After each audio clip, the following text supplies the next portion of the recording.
What's guys? Thank you for listening to the Bridge to Buctober podcast, where we talk all about them Pittsburgh Pirates net. My name is Josh. Today is November 19th. There's a lot of scenarios at play here. The Pirates are either offering big money to players, or they're offering just under a fair price to avoid signing and make it sound like they're willing to. Or maybe this was all fabricated. None of it's true. One thing that is not in question, they're ready to make big changes to this roster. Let's talk about it.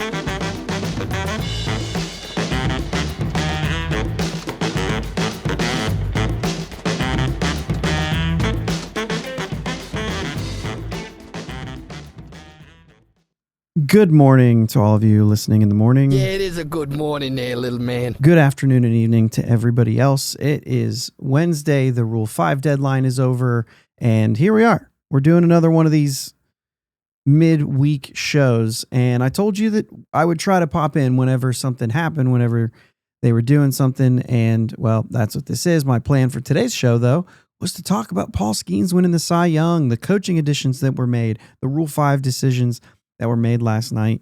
Then some news and some stories broke out about the Pirates attempting to spend some money. I'd like to see you try to fit all of this into an under 30-minute solo podcast. So I'll move here a little quickly at the beginning and get into roster changes and, of course, free agency and the story there, and we'll get to all that. There's a lot to talk about, basically. On our Sunday night live stream, we had Jim Rosati on to talk about MLB expansion and realignment, which is something that won't be happening for at least a few years. But we had a fun show. It's worth checking out either on audio or video, but the YouTube video probably a little bit easier to follow along with because there's some graphics where you can kind of get a visual of everything that we're talking about. With that said, we made a brief statement about Paul Skeens winning the Cy Young and moved on in order to fit it in our time slot. We didn't get the chance to talk about his comments or the lies that were being spread earlier that day by someone trying to start a conversation that didn't really need started. Yeah, guys, they're lies. That was clear. I'm sure you've all heard how those were refuted by now. And there's either a player out there who needs to keep his mouth shut or a quote-unquote reporter who needs replaced. But Pirates also hired Tony Beasley as third base coach, Christopher Negron as bench coach. And if I had thoughts on this, guys, they've passed. We have more important things to talk about. Let's get into Rule 5 decisions. We want to get this thing moving so we can actually talk about all the things that the Pirates have done and are doing, and maybe or maybe not, but let's get into it. They've added 6 players to the 40-man roster, right? If I'm counting that right. 6 players. I didn't expect this. I expected 2. I thought pretty good chance of 3. Beyond that, I wasn't sure. Let's talk about it. The most obvious, outfielder Esmeralyn Valdez, 22 homers in 24, 26 in 25. The power is real. We've talked about him a lot on this year. There are no surprises here. My guess, this guy might show up in Pittsburgh at some point this year, depending on whether or not these rumors are true. We might see this guy. The other is right-handed pitcher Brandon Bidwell, who was a no-brainer for me. The dude will contribute in 2026 to whatever the Pirates end up being. I'm sure of it. The bullpen was in need of looking different this year, and I'm convinced at some point he's going to have a run for the Pirates. Looking at it, I'm not clicking on the right window here. Looking at the numbers here, you're talking 61 innings on 4 different levels for Bidwell as he pushed through a 0.74 ERA. Now, you might say at 1 year, he had a 1.99 a couple of years ago. Now, it was only 22 innings. He had some struggles in 24, but it all came together for him this year. At one point, he had 64 consecutive batters without giving up a hit. That's like 18 innings, I think it was, without a hit. And I think that there's only like one streak longer with that being like 21 innings by somebody in the majors. I don't even remember who it was, but he's very good. I just can't believe I can't remember who it was. I just heard somebody talk about it the other day. Either way, that's ridiculous. And the other one that I thought was likely was Antoine Kelly, another right-handed pitcher, I'll say. And everything this guy brings to the table made this a pretty clear decision, in my opinion. At least you wondered if it was, right? 100 mile per hour, good changeup. Baseball America has him in the top 10 prospects. You just don't let guys like that sit long. Although, I wasn't sure what they were going to do. 22 years old. He'll be he'll be 22. He is right now, but he just turned 22. In the threes of the ERA, and he went from Greensboro to Altoona this year. With Altoona, 48 innings, a 3 ERA, and 11 starts. I think this guy is for sure one of those guys you could put into the bullpen and get him through a season and then work him back into the starting rotation. Pirates don't have to do that now that they've got options, but they have another guy who's 22 years old, who's throwing the heat, who's got some good secondary offerings. They'll have to work on some of the other stuff at that point, but the whip was only 1.06 last year, 2025. So we'll see how that develops, because he hasn't always been quite that good, but it's definitely a guy that you have to try to avoid losing. The other pitcher was Wilbur Dotel. Actually, not the other right-handed pitcher, Wilbur Dotel. Dotel has a chance to develop as a starter. Surely could pass as a reliever. Same kind of a story as far as that goes. He's 23, just turned 23, so he'll be 23 for all of next year. Spent 2025 in Altoona, 27 starts, 125 innings. A guy who is already beginning that stretch out process. 4.15 ERA though, had a nice run there for a while. It's control. Can they get him with control? Can they get those pitches away from that 123 whip? Thanks to losing him here. 43 walks and 131 strikeouts. Really, it's the hits. 111 hits in 125 innings. That was kind of the big thing there as far as what I can see on a stat page, right? I did not see him pitch very much, but this is a guy who was on the maybe. Now I'll talk about the other two after I take a drink, because the other two were not on the maybes for me.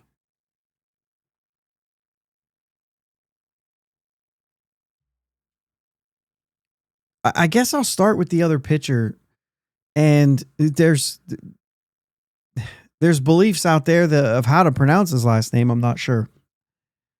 Samaniego, I've heard. I think that's the consensus pick from all the things that I've looked up. Samaniego. I've also heard the name in general pronounced as Samanio. So it could be one of those two. I guess we'll see.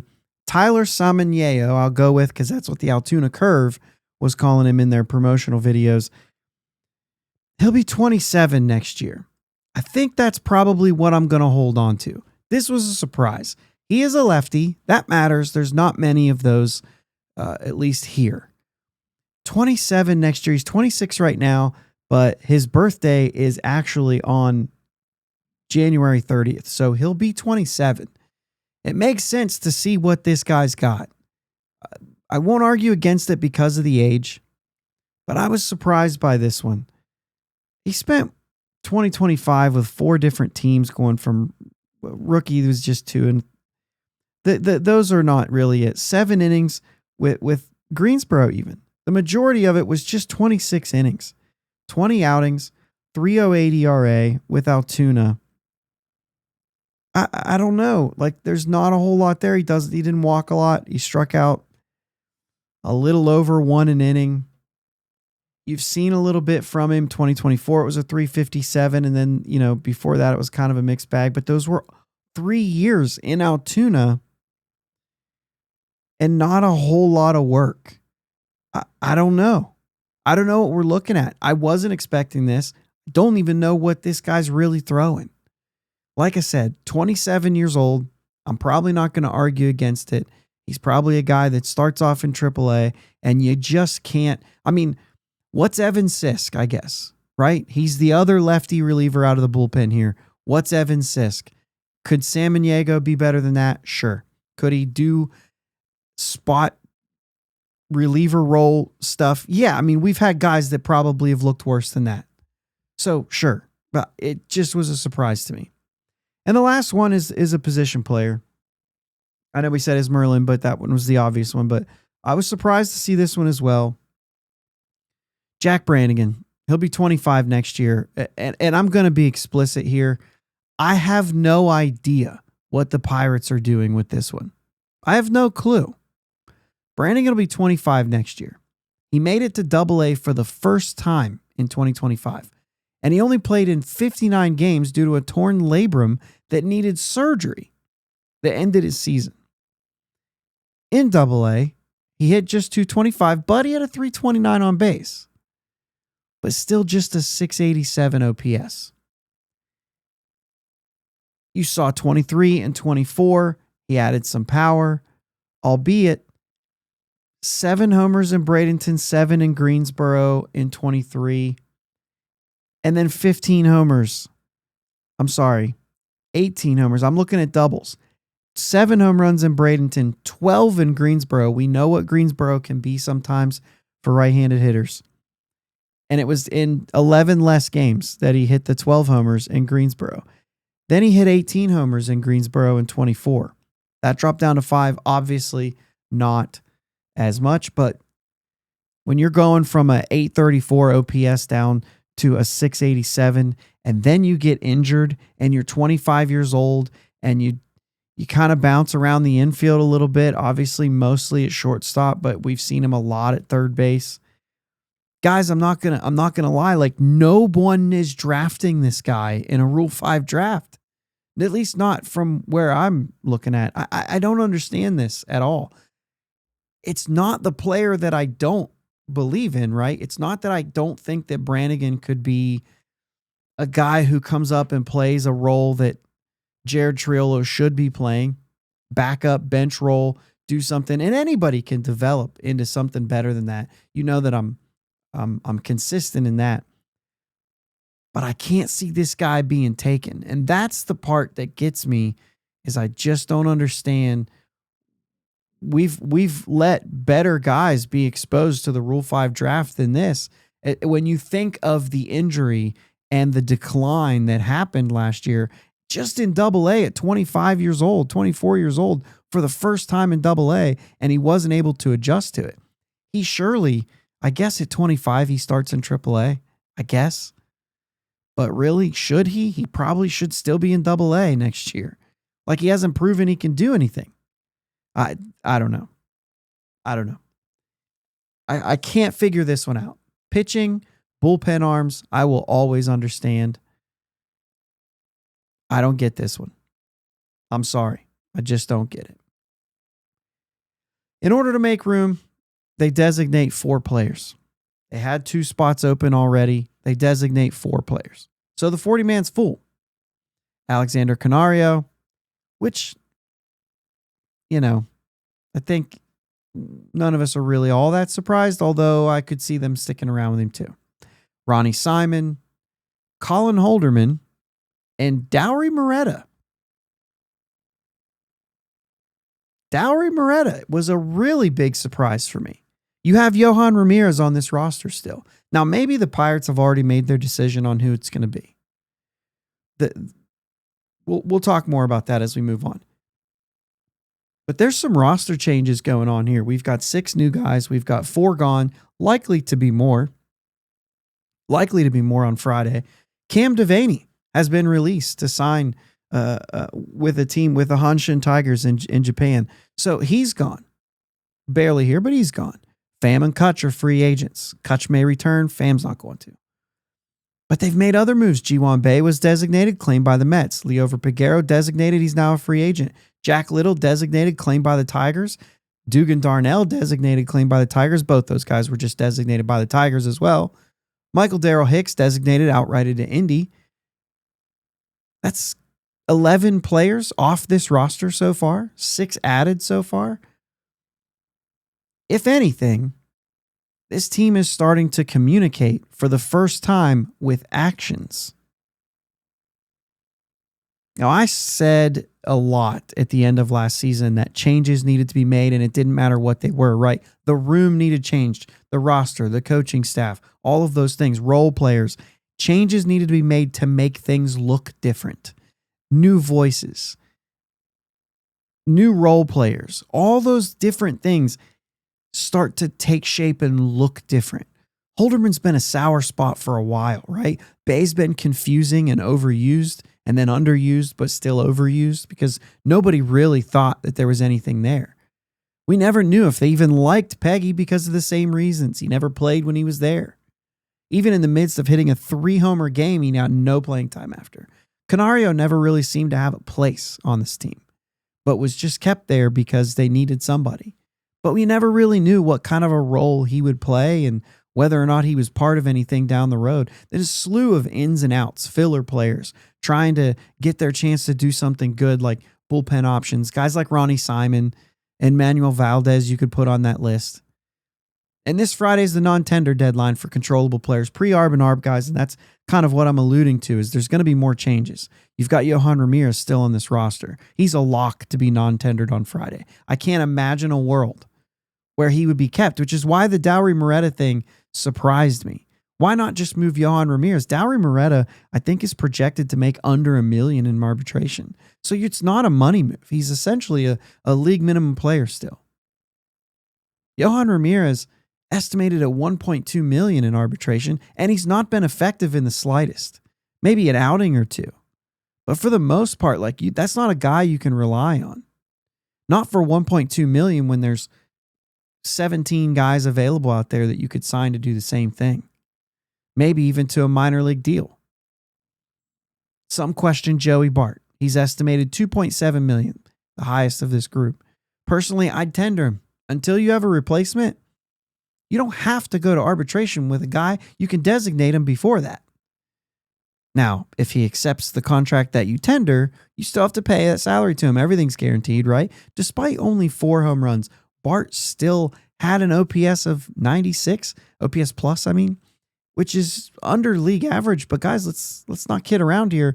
That's better than everyone not named Brian Reynolds and Spencer Horwitz. And if you look at weighted runs created plus, he was above Reynolds with a 101. I just think I'm willing to go one more year with him and hope that he gets pushed out by Flores and Davis.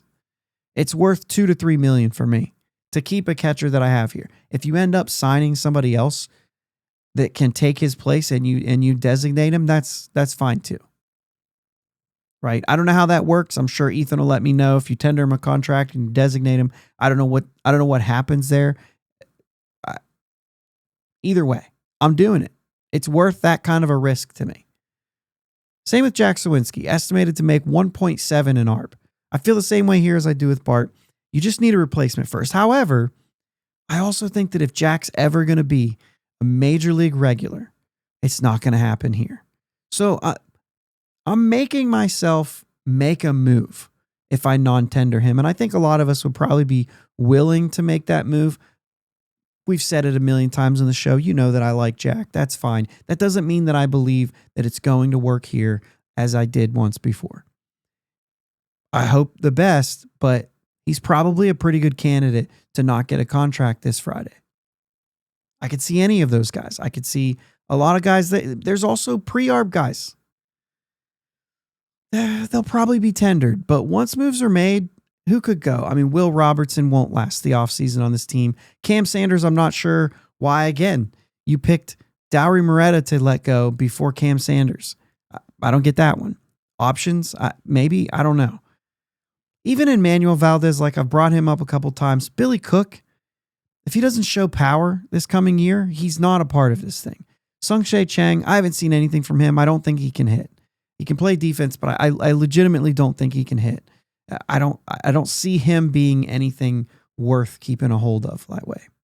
The roster taken a lot of changes. The 40-man is currently full, but it's likely to have 2-ish spots or more cleared on Friday. And it seems like they're willing to add to this group. Of course, the reports came out about the Pirates offering Josh Naylor a hefty contract. Francisco Liriano is still the largest free agent contract, 3 years, $39 million, 2014. We all know that. But you have to say it when you bring it up. I'm going to guess that the contract offered by the Pirates to Josh Naylor And you have to pick something, right? It's a random number, but you have to pick a number when you're talking about it. So I'm going to pick 82 million. I know what Passan said makes it feel more like 80 million because he said more than double. So 80 million, but I have reasons to believe it was maybe a couple more. We don't know. Was it 4 years? Was it 5 years? I think that's a thing that obviously, again, we won't know. If it was 4 years, it was a competitive offer. They were trying to convince him to come. He goes back to Seattle. Seattle offers what they offer, blows it out of the water, or maybe not, because then the AAV would be less if it was 4 years. That's what I'm saying. That would be competitive. If they were 5 years, they're around 16 and a half million. And the Mariners went to 18 and a half million on the AAV. And quite frankly, I'm okay missing out on Naylor for 18 and a half. I'm okay with that. I think the 16 sounds a lot better for the player and how he fits here. It's 2 million, but it all adds up here. He wanted to stay in Seattle. We know that. They loved him there. He loved it. And I think if he comes to Pittsburgh, he's a DH only. He's not taking first base from Horwitz based on what I've seen. Unless, of course, Horwitz doesn't hit, but I said based on what I've seen. So you can choose to believe that it didn't happen if you want. That's fine. There's not going to be proof, right? He didn't sign here, so there's no proof. Our criticism is clear, though. Cross the finish line. Go back to last offseason. Watch our shows. Listen to our shows from last offseason. We said the same thing. Granted, we weren't talking about this sort of money, but they still haven't crossed the finish line on a deal yet. We're not convinced that Ben Cherington has the ability to go out there and finish signing somebody. Naylor would be a guy that's in the gettable range, right? Under 20 million a year, 4 to 5 years. I'm not sure if I want 5 years even at that rate. Front load it. Maybe it makes more sense. I'm not sure they can get Kyle Schwarber, but from what I understand, there's an offer that's been given to Schwarber as well. They're in on, right? What does in on mean?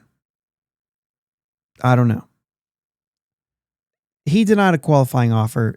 It's coming in an added cost. He's likely to get a 5-year deal, which I really wouldn't want to sign Kyle Schwarber to either. I'd do it. Don't get me wrong. I would do it because I'd take the 3-4 years of productivity and pay for that extra year. I'd go 4 to get the 3. And maybe I'd go 5 if that's all I had to do to get him and to be sure of the 3. I'd pay him for the 4 and 5. He could be productive then, but I'd pay for him because I know that I'm fitting this within my window of that 3 to 4 years that I have Paul Skeens.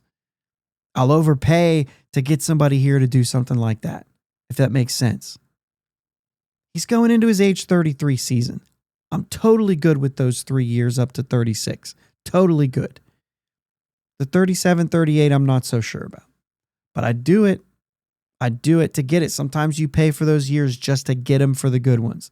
So I don't know. Not to mention they're going to have to outbid teams who have a serious chance to win. The Pirates, who need more than just you, and you're trying to talk you into coming. Phillies are surely wanting him back. The Red Sox would be an awesome fit for a guy like Schwarber.